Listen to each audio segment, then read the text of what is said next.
Hello and welcome to another Tabletop Games Blog Saturday review. We have been transported to another world, another time maybe. The stars were all wrong, not matching any of the charts we had on board our ship, the Manticore.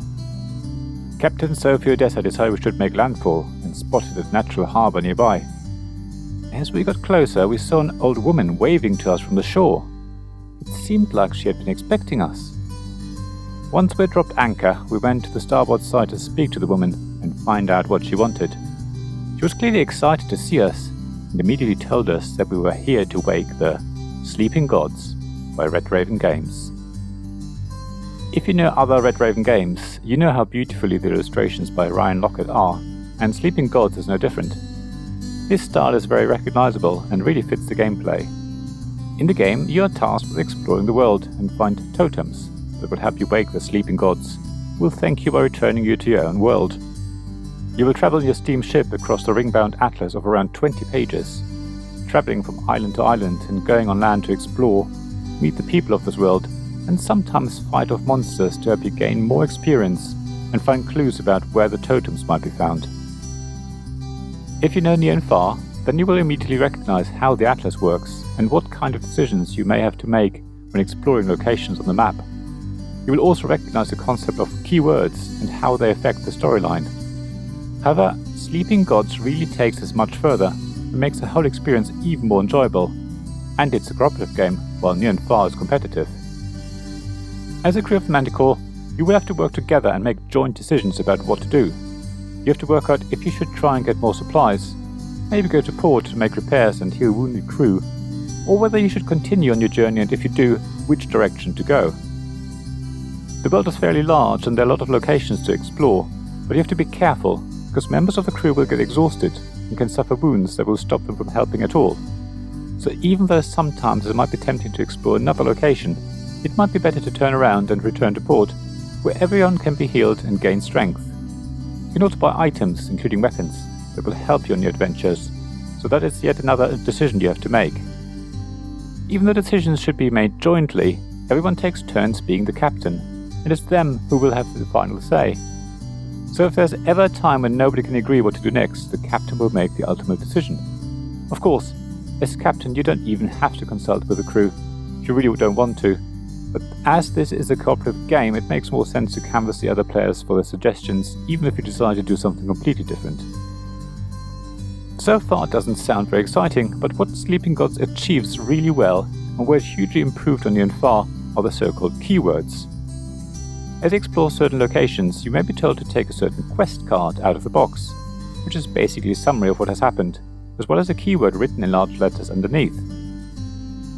These quest cards, or keywords, are basically the game's memory, because as you go back to the same location, or visit other locations to explore them, the storybook, which is another ring-bound book of over 170 pages, may point you to a different story, depending on which keyword you have in your possession. So for example, if you go to a location and dig something out of the ground, you will be given a keyword, which means when you explore the location again, you can't dig the same item out of the ground again. The game has remembered that you were already there and had already dug everything up. The storybook will point you to a different section that tells you that you've already been there, which is really wonderful, and it's what really immerses you in the world that Red Raven Games has created. There is another thing though when it comes to keywords. There are times when you might make a certain decision as you explore a location, and as a result you're asked to discard a certain quest card, a certain keyword. That keyword is now out of the game completely. You will never know whether your decision was a good one, or if you have lost a valuable opportunity to get a totem. So the effects of your decisions can ripple through the game and across the world. It's absolutely magical. Like many cooperative games, you are unlikely to win Sleeping Gods on your first go. There will be a lot of things that you learn during your first playthrough. You will learn to be a bit more conservative with the resources you have, and that you should treat your crew kindly. However, the first play of the game will also be a lot of time spent reading the rulebook.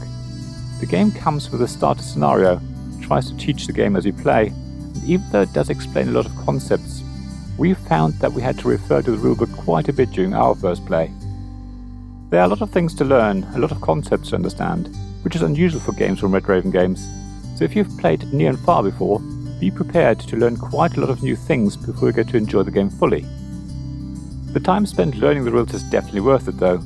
The storytelling is wonderful and the journey you will go on will be amazing. You will come across a lot of people, all of whom will provide you some sort of opportunity. You are likely to end up with a lot of quest cards, all of which lead you into different directions, so you have to just decide to follow up one and maybe stick to that. There is certainly hours upon hours of gameplay in Sleeping Gods. I believe officially there's supposed to be over 20 hours of playing time on offer. Of course, you will never discover everything in a game, so you will want to play Sleeping Gods several times, and even though on subsequent plays you will probably remember certain locations, you will still have plenty more to explore that will offer you new surprises and new adventures. Depending on the mode you play, the game either ends when your ship has sustained too much damage, all of your crew have lost all of their health, or when the event deck has run out 3 times.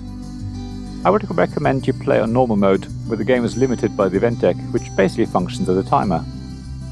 There are 18 cards in the deck that represent more and more severe events that you will face on your turn. Once the deck runs out, you will refill it, play through it once more, and then refill it one last time. If the deck then runs out again, the game is over, and you will find out how well you did. Yet, playing through basically 54 event cards takes much longer than just a couple of hours, so Sleeping Gods does have a save mechanism, which I think is really clever. Setting up and saving the game does take a little time, but it's really neat and you can pick up exactly where you stopped. So you can stop playing at any point after someone has finished their turn, and then start again when you have time. You don't even need to have the same players for every session, which is great. There are 8 characters in the game that are shared evenly between players. The captain character is controlled by whoever is the captain at the time. So if someone can't make it to the session of Sleeping Gods, you can distribute their characters among the other players and carry on playing. It's really flexible in that sense, but I must say I'd probably prefer to ensure everyone is there for every game, as you do get slightly attached to the characters you control. I really love Sleeping Gods and the world it inhabits. The storytelling isn't necessarily the same level as a good novel, but it works really well and does help you immerse yourself into the world of the game and make you feel for the people you meet and the crew of the Manticore who are trying to get back to their own world. So if you want to spend an hour or two over several sessions living in another world and being another character, then Sleeping Gods is the game for you.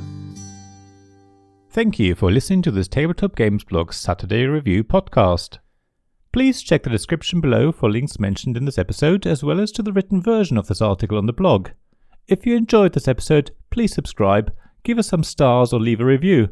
Please also tell your friends about me, and if you want to offer financial support, check out my Patreon and Ko-fi pages, links to which you'll find in the blog at tabletopgamesblog.com. So thank you again for listening, and I hope to see you again soon. This podcast was made possible by the generous help of my Patreon supporters. Royal Patron Sean Newman, Castle Guards David Miller and James Naylor, Dice Masters Alex Bardi, Paul Grogan and Robin Kay, and Shining Lights Gavin Jones, Sarah Reed, Richard Simpson and Tim Vernick.